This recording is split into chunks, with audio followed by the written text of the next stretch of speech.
राम कथा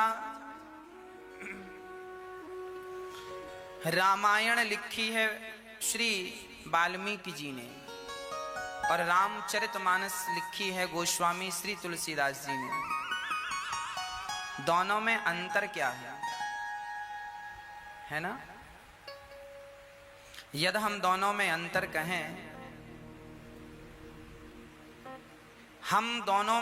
कहें, तो इतना ही अंतर है। रामायण जो श्री वाल्मीकि जी ने लिखी है रामायण, और रामायण बहुत सारी है। आनंद रामायण, वाल्मीकि रामायण, महारामायण, राधे श्याम रामायण, भुसुंडी रामायण, बहुत प्रकार की रामायण है। रामायण का अर्थ क्या है? जो राम का घर हो। राम का अयन मतलब रामायण, जो राम का स्थान घर हो उसे रामायण कहते हैं। तो राम कहाँ है? बोले रामायण में। तो फिर गोस्वामी तुलसीदास जी ने भी रामायण ही लिखी होती। रामचरितमानस लिखने का क्या तात्पर्य है? रामचरितमानस गोस्वामी जी ने केवल इसलिए लिखी कि देखो, राम का घर, हमारा जो मंदिर है वह राम का घर है। हमारे लिए जो हम जैसे मंदिर कहते हैं वह राम के लिए घर है। तो राम के घर में जाने के लिए शर्त है। मंदिर जाने की एक शर्त है, स्नान करके मंदिर जाइए, है ना? तो स्नान कहाँ करेंगे? बोले रामचरितमानस। मानस मतलब सरोवर। मानस का अर्थ होता है सरोवर। आप लोग कहते भी हम मान सरोवर, मानस मतलब सरोवर। तो रामचरित्र मानस, राम के प्रेम का जो सरोवर है वह रामचरितमानस है। पहले आप रामचरितमानस में स्नान कर लीजिए, फिर रामायण में प्रवेश करिए। भाई स्नान करेंगे तब तो प्रवेश होगा मंदिर में। तो भगवान तक पहुंचना हो तो रामचरितमानस के जल में, अर्थात रामचरितमानस के सरोवर में, अर्थात इस प्रेम के सरोवर में, भक्ति के सरोवर में, ज्ञान के सरोवर में और वैराग्य के सरोवर में आप डुबकी लगाएं, फिर भगवान तक पहुंचे हैं। यह रामचरितमानस श्री गोस्वामी तुलसीदास जी ने रामचरितमानस की सुंदर सी रचना की। गोस्वामी तुलसीदास जी महाराज जी के बारे में वर्णन है कि जब गोस्वामी तुलसीदास जी का जन्म राजापुर गांव उत्तर प्रदेश में 1589 संवत में इनका जन्म हुआ। पिता आत्माराम दुबे थे, माता का नाम हुलसी था। बड़ा गोस्वामी जी जब जन्म लिए तो 32 दांत थे। जन्म लेने के कुछ दिन बाद माता मर गई, कुछ दिनों बाद पिताजी मर गए। अब गांव के लोगों को लगा यह बच्चा बड़ा अपशगुन है। अच्छा, भक्तमाल में हमने पढ़ा तो उसमें लिखा है कि किसी रिश्तेदार ने, तुलसीदास जी छोटे से थे, माता पिता मर गए तो दया आई तो किसी रिश्तेदार ने रखा, तो संयोग से वो रिश्तेदार भी मर गया। अब सारे जग में बदनामी हो गई कि ये बच्चा ऐसा है कि जो रखता है मर जाता है। तो लिखा है भक्तमाल में कि गोस्वामी तुलसीदास जी को लोग देखना भी पसंद नहीं करते थे, लोग भोजन भी नहीं देते थे, इस चक्कर में कि कहीं इसे खिलाएंगे तो कहीं हम मर ना जाएं। गोस्वामी जी का बचपन में बड़ा बहिष्कार हुआ, बड़ा अपमान हुआ, बड़ा अनादर हुआ। अच्छा, एक बात बताऊं, आप सोने को जितना तपाएंगे वो उतना चमकेगा। अर्थात एक व्यक्ति अपने जीवन में जितना कष्ट उठाता है ना, आज तक इतिहास गवाह है मेरी माँ, इतिहास उन्हीं लोगों ने रचे हैं जिन्होंने जीवन में कष्ट उठाए। जो सुख की हलवा रोटी पूड़ी खाए हैं वो क्या इतिहास बनाएंगे? हाँ, जो आनंद से जिंदगी जी रहे हैं, आलीशान जिंदगी जी रहे हैं, इनसे इतिहास नहीं लिखा जाएगा। इतिहास तो काल कोठरी में बैठ के लोग लिखते हैं। जीवन में जो व्यक्ति जितना तपता है उतना चमकता है। इसीलिए हम आपके बच्चों के लिए प्रार्थना किया करते हैं आप लोगों से कि बच्चों को ज्यादा सुख सुविधा में मत डालिएगा, उन बच्चों को तपने दीजिएगा। जितना तपेंगे उतना मजबूत होंगे। आप जितनी तपस्या करेंगे, पसीना जितना बहाएंगे, जितना स्ट्रगल करेंगे, जितनी मेहनत करेंगे, आप उतने कामयाब होंगे। और जो व्यक्ति जितने सुख सुविधाओं में है वो उतना असफल है ना, उतना असफल है। इसीलिए जीवन में तपाना होता है। कई बार आप देखते हैं पिता ने बहुत नाम कमाया, पिता ने बहुत दौलत कमाई और बच्चे ने उस नाम को चला ना सका, बढ़ा ना सका। पिता ने बड़ी फैक्ट्री बनाई, पिता ने बड़ा नाम कमाया और बच्चे ने उसको ना चला सका। क्यों? क्योंकि वो बेटा तप ना पाया, तपस्या ना कर पाया। उसके पिता ने तो मेहनत कर कर के काम किया, तप गया था, मजबूत हो गया था, पर ये तो मजबूत हो ही नहीं पाया। भार उठाने के लिए ना ये कंधे मजबूत होने चाहिए। जितना आपका कंधा मजबूत होगा आप उतनी जिम्मेदारियां उठा पाएंगे इससे। इसीलिए अपने बच्चों के कंधे मजबूत किया करो। गोस्वामी तुलसीदास जी बाल्यकाल से ही लोगों की दुत्कार सुन रहे हैं, लोगों की गालियां सुन रहे हैं, अपमान और अनादर के बीच में जी रहे हैं। राम भक्तमाल में लिखा है कि गोस्वामी तुलसीदास जी गांव के बाहर लोगों ने गांव से निकाल दिया। एक पेड़ की छांव में गोस्वामी जी रहने लगे तो वहां उनकी तपस्या, उनका प्रेम देखकर स्वयं माता सीता, माता लक्ष्मी एक सामान्य नारी का रूप बनाकर तुलसीदास जी को भोजन देने आती थी रोज। एक दिन गांव वालों को पता चल गया कि इसे कोई भोजन दे रहा है तो गांव वाले लाठी लेकर खड़े हो गए। गांव वाले चाह रहे थे ये मर जाए, मर जाएगा तो कहीं ये ना मरे तो कहीं हमें ना मार डाले। लोगों को डर लग रहा था। अब गोस्वामी तुलसीदास जी वहां से आगे चले गए। माता लक्ष्मी भी अब आना बंद कर दी, भोजन मिलना बंद हो गया। गोस्वामी तुलसीदास जी चल पड़े और चलते चलते चलते चलते उन्हें गुरु भगवान की सानिध्यता मिल गई, है ना। श्री नरहरिदास जी, श्री गोस्वामी तुलसीदास जी के गुरु हैं श्री नरहरिदास जी। नरहरिदास जी की सानिध्यता मिली और नरहरिदास जी को भगवान ने सपने में कहा कि ये बालक आया है, जन्म से इसके 3200 दांत हैं और जन्म लेते ही राम बोला था, इसीलिए इसका नाम पड़ा है राम बोला। इसे पढ़ाओ। तो श्री नरहरिदास जी ने वेद का, पुराणों का, व्याकरण का सब ज्ञान गोस्वामी तुलसीदास जी राम बोला को सिखाया। राम बोला जब सब सीख गए, कुछ दिनों बाद उनके गुरुजी की भी मृत्यु हो गई। गुरुजी भी चले गए। अब गुरुजी का भी सहारा नहीं,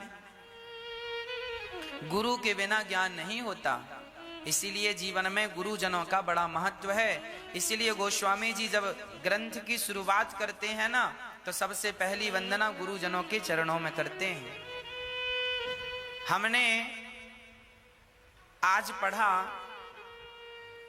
कि श्री याज्ञवल्क्य जी कह रहे हैं कि गुरु ने हमें जो ज्ञान दिया है उस ज्ञान के बदले हम दुनिया में, हमारे पास ऐसी कोई दौलत नहीं है जिस दौलत को हम देकर गुरु के ज्ञान का कर्ज चुका सकें। जैसे कभी माता का कर्ज नहीं चुका। दुनिया में आप आज तक इस दुनिया में किसी ने इतना धन नहीं कमाया कि वो अपनी कमाई से माता का कर्ज चुका सके।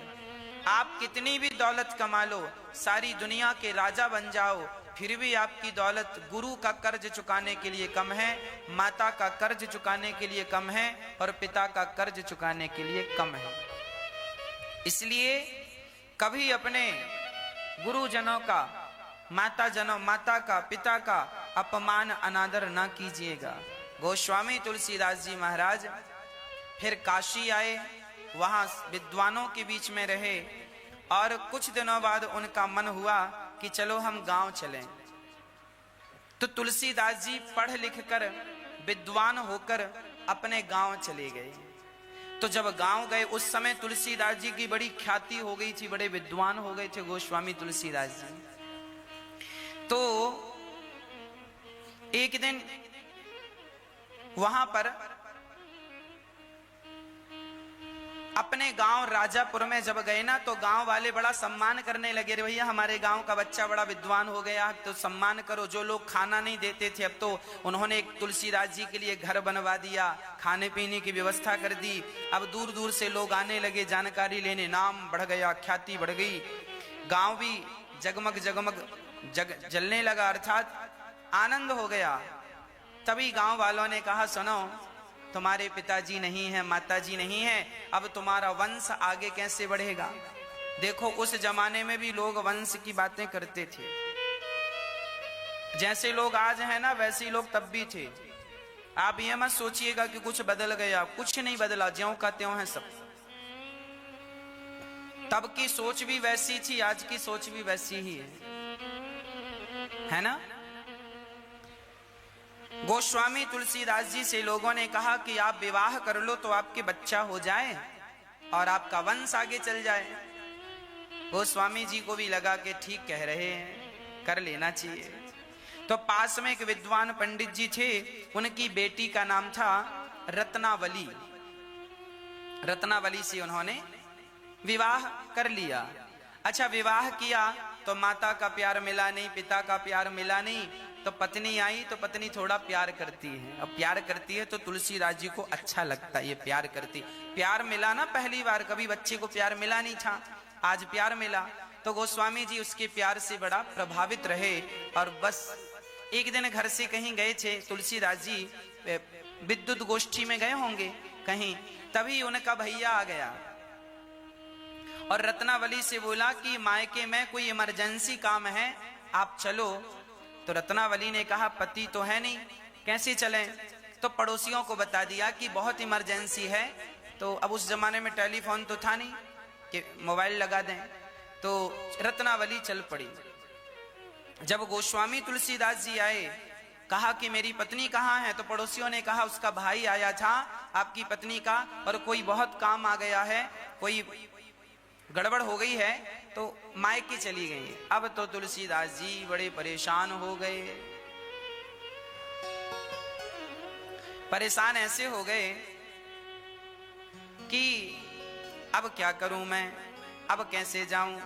तो गोस्वामी तुलसीदास जी अपनी पत्नी के प्रेम में इतने भावुक हो गए कि वो रह ना सके और पत्नी के पीछे रत्नावली रत्नावली कहाँ हो, रत्नावली चल पड़े तुलसीदास जी। अच्छा, पानी गिर रहा था, बाढ़ आ गई थी, नदी में एक मुर्दा बहता जा रहा था। गोस्वामी जी को लगा नाव है। देखो पत्नी के प्रेम में इतना वो मोहित थे कि वो मुर्दे को नाव समझ रहे हैं और नाव मुर्दे को पकड़ के पार हो गए। अच्छा, पत्नी जिस कमरे में रहती थी ना, उस कमरे में सांप जा रहा था, बरसात का समय था, सांप जा रहा था। तुलसीदास जी ने सांप को रस्सी समझ ली कि मेरी पत्नी ने मेरे लिए रस्सी डाल रखी है कि इसको पकड़ के आ जाना। तो सांप को पकड़ पकड़ के गोस्वामी जी पत्नी के कमरे में चले गए। और जब पत्नी के कमरे में गए, पत्नी को जगाया, रत्नावली देखो मैं आ गया। रत्नावली की आंख खुली, अरे आप यहाँ कैसे आए। बोले तुमने ही तो रस्सी डाली थी, झांक कर देखा तो सांप था। अरे मैं कल आ जाती, आप रात रुक नहीं सकते थे। क्या कहूं रत्नावली, मैं तेरे बिना एक पल नहीं रह सकता, मैं एक क्षण नहीं रह सकता। तब रत्नावली ने यूं कह दिया कि स्वामी जी, अपने पति से कह दिया। अच्छा, मैं ये नहीं कहूंगा कि रत्नावली ने कहा, भगवान ने कहवाया। रत्नावली ने कहा अपने पति से, स्वामी जी जितना प्यार मुझसे करते हैं इतना रघुनाथ जी से किया होता तो कल्याण हो गया होता। बस ये शब्द थे कि तुलसीदास जी को बात समझ में आ गई कि बात सही कह रही है। मैं संसार के पीछे इतना परेशान हूँ, पागल हूँ, भोगों के पीछे पागल हूँ। मैं रघुनाथ जी से प्यार कर लेता तो सचमुच मेरा कल्याण हो जाता। मैं कहाँ संसार में उलझ रहा हूँ। तुलसीदास जी तुरंत उल्टे पांव वापस चले गए। अच्छा, तुलसीदास जी के जाने के बाद रत्नावली को बड़ी गिलानी हुई। रत्नावली को लगा राम राम, मैंने अपने पति का अपमान कर दिया। और पत्नी तुलसीदास जी का चिंतन करते करते रत्नावली ने प्राण त्याग दिए। बड़ी पतिव्रता नारी थी वो, तो भगवान उसके मुंह से ये बुलवाना चाहते से तो बुलवा दिया। और रत्नावली ने प्राण त्याग दिए तुलसीदास जी के वियोग में। वो बड़ी पतिव्रता स्त्री थी, उन्होंने प्राण त्याग दिए। और गोस्वामी तुलसीदास जी फिर लौटकर राजापुर अपने गांव नहीं आए। भगवान का चिंतन करते करते सारे भारत का भ्रमण किया, सारी भाषाओं का नॉलेज लिया। अवधी भाषा में उन्होंने अयोध्या में जाकर, और अयोध्या में आज भी जहां कनक भवन जी बैठे हैं, जहां हनुमान जी हनुमानगढ़ी में बैठे हैं, वहां पीछे एक पंचवटी थी, मतलब 5 वृक्ष थे बड़े बड़े, वहां सुंदर सी छाया थी। वहां पर एक महात्मा जी रहा करते थे। उन महात्मा जी ने कहा कि तुलसीदास जी को सपना आया कि आप यहाँ पर जाओ। वहां वो महात्मा के पास गए तो महात्मा जी बोले, तुलसीदास मैं आपका ही इंतजार कर रहा था, अब आप यहाँ रहो और आप एक ग्रंथ लिखो जिसको आप चाह रहे हैं लिखना। उस अयोध्या की पावन धरा पर बैठकर गोस्वामी श्री तुलसीदास जी ने पवित्र से रामचरितमानस जैसे महाग्रंथ को लिखना आरंभ किया। हाँ, और वही महाग्रंथ जो गोस्वामी तुलसीदास जी ने लिखा, तुलसीदास जी रोज भगवान की कथा सुनाया करते थे। और एक दिन उनकी कथा हनुमान जी सुनने आते थे। वो शौच का पानी बचता था तो एक बेर के जड़ में डालते थे। एक प्रेत प्रसन्न हो गया, बोले तुलसीदास जी आपने हमें पानी बहुत पिलाया है, चाहते क्या हो? तुलसीदास जी कहते हैं बस एक ही चाहत है, बस राम का दर्शन करना चाहता हूँ। देखिए जो भक्तों की सच्ची भावनाएं होती है ना, भक्त तो भगवान के सिवा कुछ चाहता ही नहीं है। तुलसीदास जी ने कहा मैं सिर्फ राम का दर्शन करना चाहता हूँ, बस मुझे राम का दर्शन करा दीजिए। प्रेत ने कहा मैं तो राम का दर्शन नहीं करा सकता, पर ये रास्ता जरूर बताता हूँ कि जब आप कथा सुनाते हैं तो सबसे पीछे एक सांवला सा आदमी आकर बैठता है, वो हनुमान जी हैं। आप उनके चरण पकड़ लेना, वो आपको जरूर राम जी का दर्शन करा देंगे। अब गोस्वामी तुलसीदास जी अब राम कथा जब सुनाए तो उनकी द्वारा कही कथा सुनने लोग आते थे। अच्छा, हनुमान जी भी आते थे। तो हनुमान वो जान गए तुलसीदास जी की ये हनुमान जी हैं। अब जब सारे श्रोता गए तो हनुमान जी भी जाने लगे। तो हनुमान जी के चरण पकड़ लिए तुलसीदास जी ने। कहाँ जा रहे हैं? आप मुझे राम का दर्शन कराएं, आप मत छिपिए, मैं पहचान गया आप हनुमान जी हैं।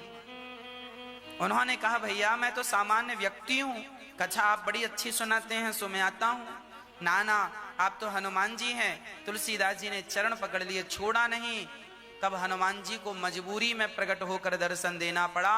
और हनुमान जी से यही चाहा तुलसीदास जी ने कि हे हनुमान जी, आपने तो कई बार राम का दर्शन किया है, मुझ जैसे अधम को भी राम का दर्शन करा दीजिए। जब दर्शन की चाहत रखी तो हनुमान जी ने कहा आपको हम दर्शन कराएंगे। ये घटना चित्रकूट की है ना।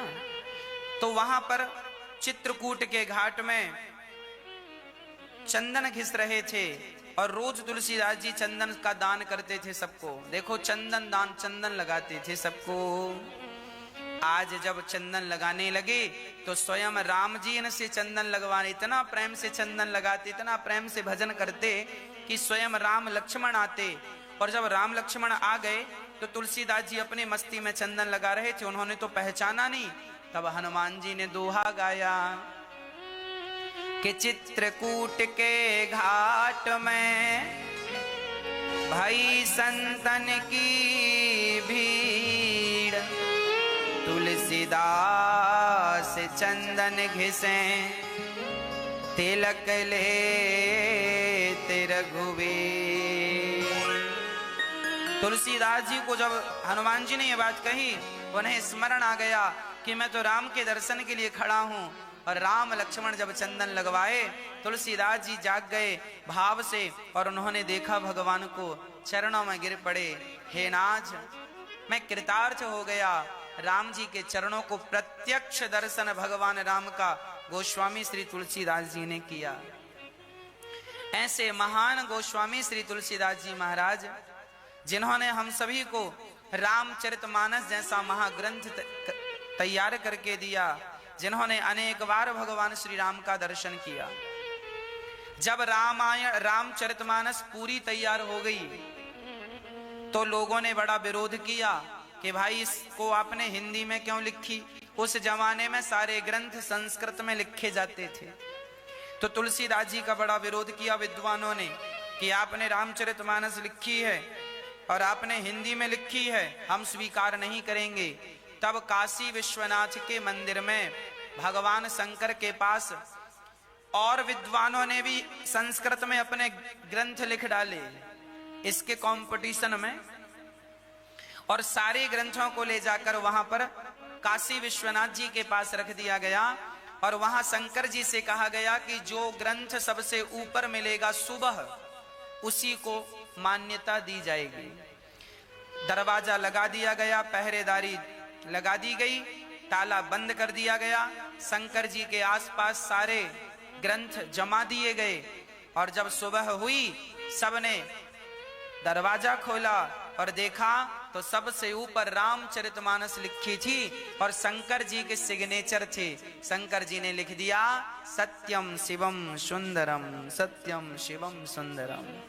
रामचरितमानस गोस्वामी श्री तुलसीदास जी ने ऐसा ग्रंथ लिखा, उस जमाने में हिंदी लुप्त हो रही थी। गोस्वामी तुलसीदास जी ने जिस जमाने में रामचरितमानस लिखी, उस जमाने में अंग्रेजों का शासन था भारत में, और हिंदी उर्दू का प्रचलन ज्यादा हो गया था। लगभग हिंदी विलुप्त होने की स्थिति पर थी। पर रामचरितमानस को अवधी भाषा में हिंदी में लिखकर गोस्वामी तुलसीदास जी ने केवल राम का ही नहीं अपितु भाषा की भी रक्षा की। तुलसीदास जी ने काव्य की, रामचरितमानस राम की तो महिमा सब तक पहुंचाई ही है, राम को तो सब तक पहुंचाया ही है, पर जो विलुप्त होने की स्थिति में भाषा थी हमारी हिंदी, उसे भी एक संजीवनी मिल गई रामचरितमानस के द्वारा। इसीलिए रामचरितमानस जो श्रवण कर लेता है, निश्चित वह भगवान का प्रिय हो जाता है, प्रेमी बन जाता है। गोस्वामी तुलसीदास जी अपने ग्रंथ को शुरुआत कहां से करते हैं? वा शब्द से। वर्णानामर्थ संघानाम रसानाम छंदसामपि मंगलानाम च कर्तारौ वंदे वाणी विनायकौ।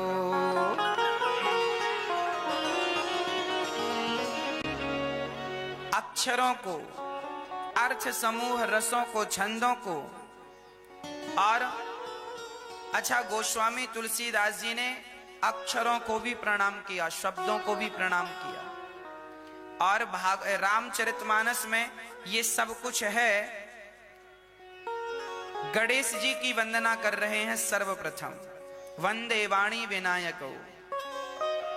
गणेश जी को प्रणाम इसीलिए किया जाता है प्रथम में, ताकि कोई विघ्न ना हो। विघ्न विनाशक कहते हैं गणेश जी को। इसीलिए गणेश जी की पूजा हम सभी सर्वप्रथम करते हैं, सिर्फ इसीलिए क्योंकि वो विघ्न को आने नहीं देते।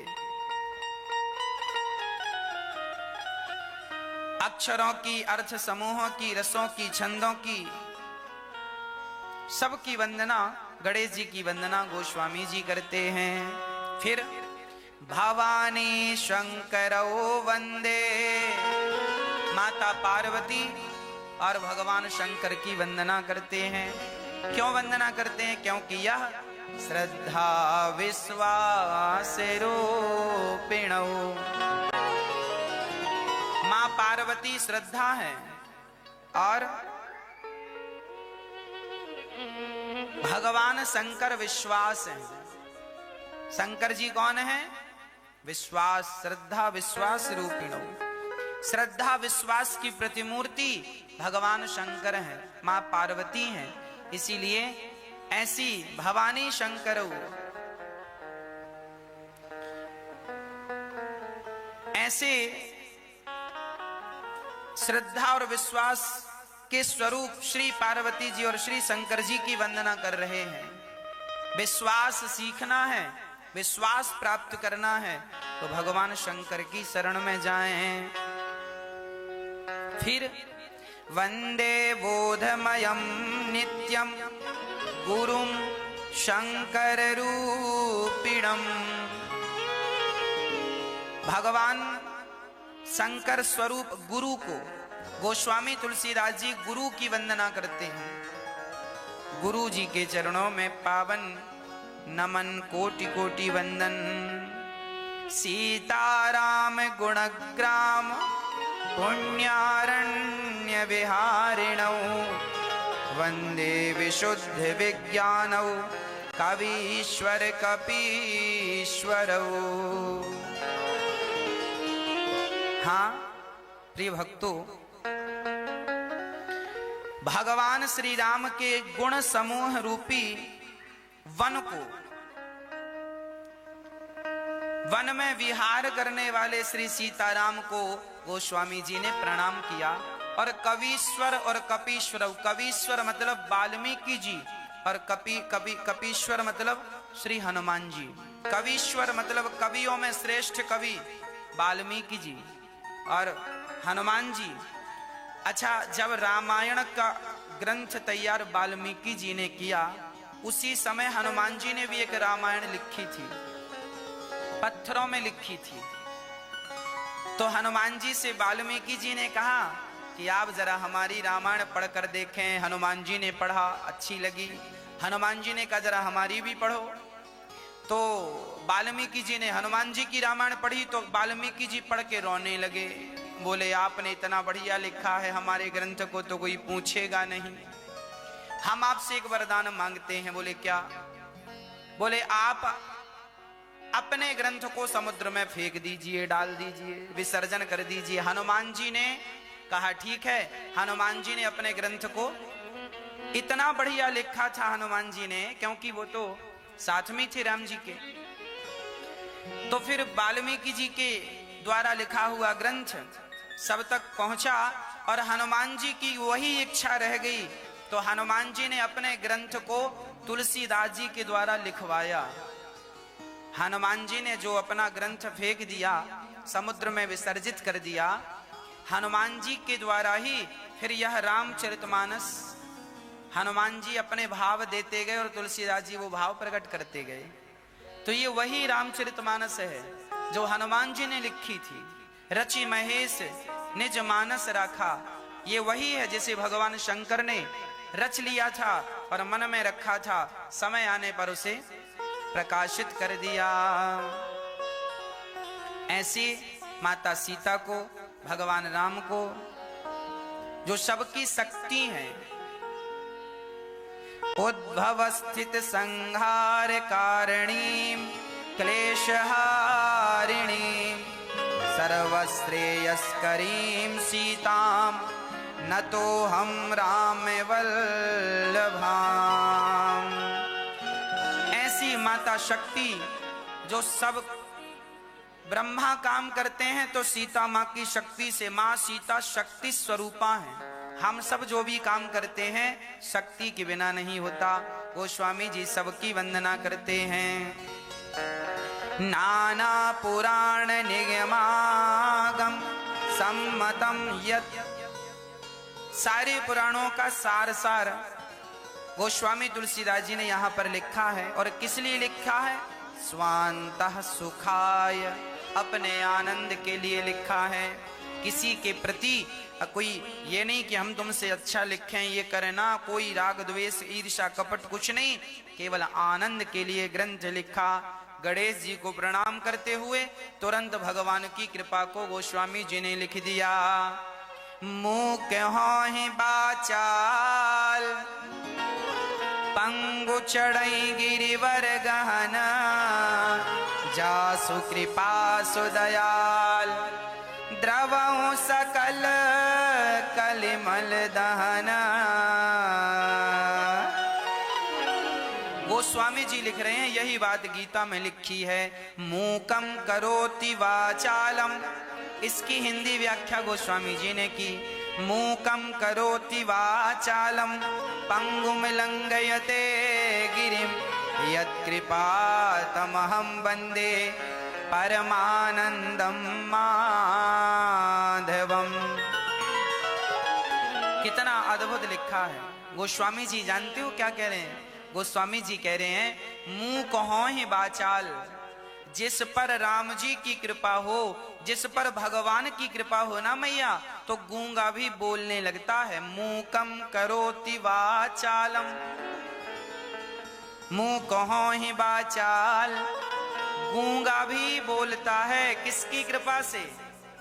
इसीलिए कहता हूं, डॉक्टर भी इलाज करते करते कई बार ये कहा करते हैं कि इलाज करना हमारा काम है, ऑपरेशन करना हमारा काम है, बचाना ना बचाना ईश्वर का काम। ऐसा डॉक्टर बोलते हैं ना, भगवान चाहेंगे तो बचेगा, हम तो भाई ऑपरेशन कर देंगे। मतलब डॉक्टर इतनी पढ़ाई लिखाई करने के बाद भी डॉक्टर भी भगवान के भरोसे ही काम कर रहे हैं कि नहीं? कहने का अर्थ यह है कि भगवान चाहेंगे ना मेरी माँ, तो गूंगा भी बोलेगा। इसीलिए आप सबसे ज्यादा विश्वास केवल भगवान पे किया करो, अपने राम पर विश्वास किया करो, अपने श्याम सुंदर पर विश्वास किया करो। हमारे सीताराम जो हैं, हमारे राम जी सब कुछ करने की ताकत रखते हैं। गूंगा भी बोल सकता है। और पंगु चढ़हि गिरिवर गहना, लंगड़ा भी पहाड़ लांग जाता है। लंगड़ा भी, ये जो बात लिखी है ना, ये मुझ में पूरी घटित हो रही है। आपको हमने पहले कहा था कि हम मूकम करोति वाचालम, सच कहूं तो मैं गूंगा ही हूं, मैं निरक्षर हूं, गूंगा, एक अक्षर भी पढ़ना नहीं आता हमसे, हम गूंगे ही हैं, हमसे कुछ नहीं आता, पर बोल रहे हैं तो ये भगवत कृपा से ही बोल रहे हैं। ये हमारी अपनी शक्ति नहीं है, ये हमारी अपनी बुद्धि नहीं है। तो गूंगा भी बोलता है भगवान की कृपा से। उसका प्रमाण ये दास अनिरुद्ध है कि मुझ जैसे गूंगे भी बोलते हैं। किसकी कृपा से? मेरे श्याम सुंदर की, मेरे रघुनाथ जी की कृपा से। और दूसरा लिखा है, पंगु चढ़हि गिरिवर गहना, लंगड़ा भी पहाड़ लांग जाता है। जब भगवान कृपा करते हैं ना मेरी माँ, तो लंगड़ा भी पहाड़ लांग जाता है। आपको हमने बताया था कि हम लगभग 2013-14 में हम छत से गिर गए थे, 20 फीट ऊपर से गिर गए थे और हमारा कोल्हू टूट गया था। डॉक्टर को एक्सरे कराए, डॉक्टर ने कहा ये तो हड्डी चूरा हो गई है, बिखर गई है अंदर अंदर चूरा होके। डॉक्टर ने कहा ऑपरेशन करना पड़ेगा, पर बोला कि थोड़ा सा हड्डी के ऊपर हड्डी ऐसे चढ़ गई थी। 20 फीट ऊपर से गिरा था ये दास अनिरुद्ध, हम गिर गए थे ऊपर से, छत से, दूसरी मंजिल से। 20 से 25 फीट की ऊंचाई रही होगी, क्योंकि एक छत लगभग 11-12 फीट का होता है, तो 2 छत थे, तो लगभग 23-24 फीट की ऊंचाई थी। गिर गए और जब गिरे तो कोल्हू हड्डी के ऊपर चढ़ गई। डॉक्टर के पास ले जाया गया, डॉक्टर ने कह दिया कि ऑपरेशन करना पड़ सकता है और उसके बाद भी ठीक हो जाए, कोई गारंटी नहीं। डॉक्टरों ने कहा ये आदमी हमको कहा कि अब ये जीवन भर लंगड़ाता हुआ चलेगा, क्योंकि अब हड्डी जुड़ेगी तो थोड़ी बहुत छोटी बड़ी हो जाएगी। तो उन्होंने मेरे पांव के घुटनों में छेद करके ईंट लटका दी। हड्डी टूटने वाले को ना ईंट लटका देते हैं। तो 4 ईंट लटकी रही, फिर 3 ईंट, फिर 2 ईंट। 2 महीने तक ईंट लटकी रही, मैं बिस्तर में पड़ा रहा। मैं उतने ऊपर से गिरा पर मरा नहीं। मुझे आज पता चला कि भगवान ने मुझे बचाया क्यों। शायद मेरे द्वारा अन्य क्षेत्र बंटवाना था बिहारी जी को, वृद्ध माओं की सेवा करवानी थी भगवान को, इसीलिए शायद बिहारी जी ने मुझे बचा लिया। नहीं तो तब प्राण निकल गए होते, मर गया होता। तो अब तक तो सब भूल गए होते कि कोई मुझ नाम का व्यक्ति था। हाँ प्रिय भक्तों, डॉक्टरों ने कहा कि ये आदमी चलेगा तो लंगड़ाता हुआ। मैं वैसाखी लेके भी चला।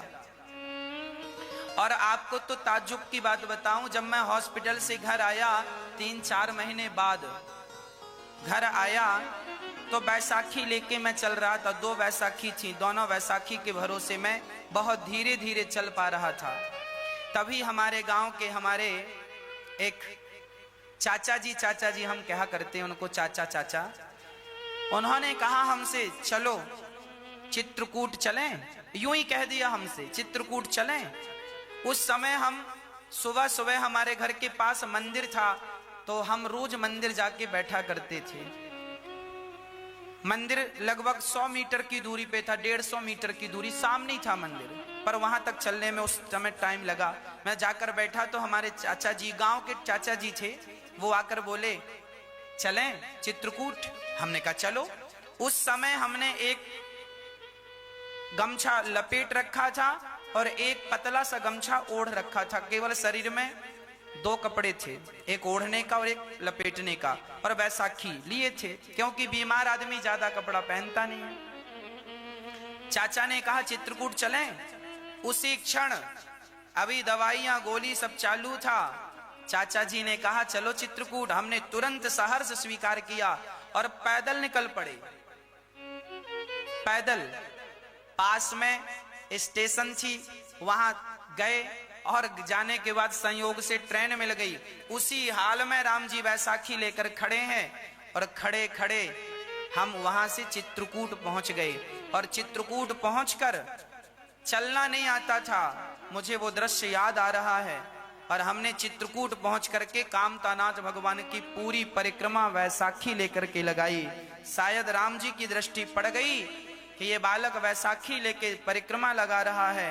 तो ये देखो यहाँ लिखा है पंगु चढ़े गिरिवर गहना, लंगड़ावी पहाड़ लांघ जाता है कब, जब भगवान की कृपा होती है तब। इसीलिए उसके बाद देखो, ना तो मुझे ऑपरेशन करना पड़ा, ना तो मैं लंगड़ा हुआ। बिहारी जी की कृपा से हड्डी सही सलामत जुड़ गई। ना जाने क्या हुआ, डॉक्टर ने जब आखिरी एक्सरा किया तो ताज्जुब खाया कि ये कैसे हो गया। आपके सामने बैठा हूं, दौड़ भी लेता हूं, कबड्डी भी खेल लेता हूं और आपके सामने बैठा हूं।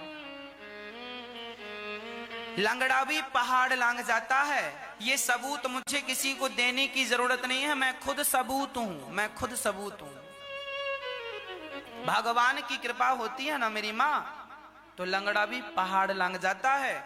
और वो लंगड़ा कोई और नहीं, मैं खुद वो लंगड़ा हूं।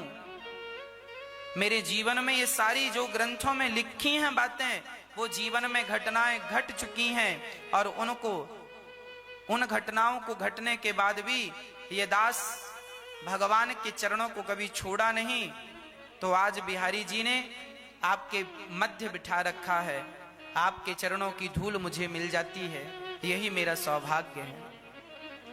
इसीलिए अपने जीवन में आप जितना विश्वास भगवान पे कर सकते हो। अच्छा, मैं क्या क्या बताऊं आपको। मैं जब चित्रकूट पहुंचा तो रात हो गई थी। सुबह के निकले, सुबह 9 बजे 8:30 बजे हम निकल गए थे। मंदिर गए थे सुबह दर्शन करने। चाचा ने कहा चलो, चाचा जी के संग चले गए। तो हम दोनों रास्ते भर कुछ खाए नहीं, ना उन्होंने कुछ खाया ना हमने। और हम चित्रकूट गए और वहां कोई पता नहीं, पहली बार जिंदगी में हम चित्रकूट गए थे। उस वह भी लंगड़ा थे तब। डॉक्टर ने बोला था आराम करना, गोली दवाई समय से खाना, सारी गोली दवाई घर छोड़ के गए। घर में तो हल्ला हो गया कि कहाँ भाग गए, कहाँ चले गए, ढूंढाई चालू हो गई, सब ढूंढने लगे, पिताजी ढूंढने लगे कहाँ चला गया, कहाँ चला गया, सब जगह हल्ला हो गया, बच्चा भाग गया। अब चित्रकूट हम पहुंचे, वहां एक आश्रम में रात रुकना था ना, तो एक संतों के आश्रम में चले गए। और संयोग देखना, हम लोग रात को तब पहुंचे जब सब लोगों ने भोजन कर लिया था। हम लोग रात को आश्रम में तब पहुंचे जब सब लोगों ने भोजन कर लिया। और सच्ची कहूं, बड़ी कस के भूख लगी थी। लंगड़ा शरीर, बीमार शरीर, खाया कुछ नहीं। एक जगह केवल चित्रकूट स्टेशन में उतर के पानी पिया था, स्टेशन में बस। सुबह का चला, शाम को पानी बस पिया। दास अनिरुद्ध की घटना है ये। कुछ नहीं खाया। चित्रकूट ऐसे समय में पहुंचा, सबने भोजन करके अपनी थालियां धुल रहे थे और हम लोग पहुंचे। हम लोगों ने किसी से कहा नहीं, हमने ये नहीं कहा कि हमें बड़ी भूख लगी है। हम लोग वहां आंगन में अपना जो एक दुपट्टा ओढ़ रखा था ना, उसे हमने बिछाया और बिछाकर हम उसी पर लेट गए। बैसाखी किनारे रखी और लेट गए। किसी से मांगा नहीं कि भोजन चाहिए, भूख लगी है। पर कहते हैं ना कि भगवान मन को जानते हैं। तभी वहां पर अचानक एक महात्मा जी आ गए और महात्मा जी ने देखा। उन्होंने कहा, क्यों, सुबह से कुछ पाया कि नहीं? तो चाचा जी ने कह दिया, कुछ नहीं पाया।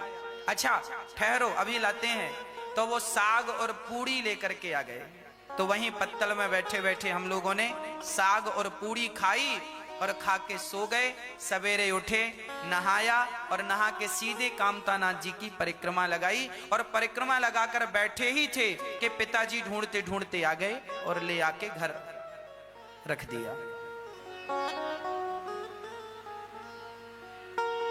कहने का अर्थ यह है, हम कथा में आपको एक बात और सुनाते हैं कि अजगर करे न चाकरी, पंछी करे न काम, दास मलूका कह गए सबके दाता राम। भगवान तुम्हें भूखा घुमा सकता है पर भूखा सुला नहीं सकता। इस बात का सबूत हूं मैं, इस बात का प्रमाण हूं मैं जो बातें कहता हूं वो केवल कहता नहीं हूं, उन चीजों को हमने अनुभव किया है, वो चीजें जिंदगी में गुजरी हैं। वो विश्वास यदि आपका है तो वो भगवान आपके साथ हैं। हाँ,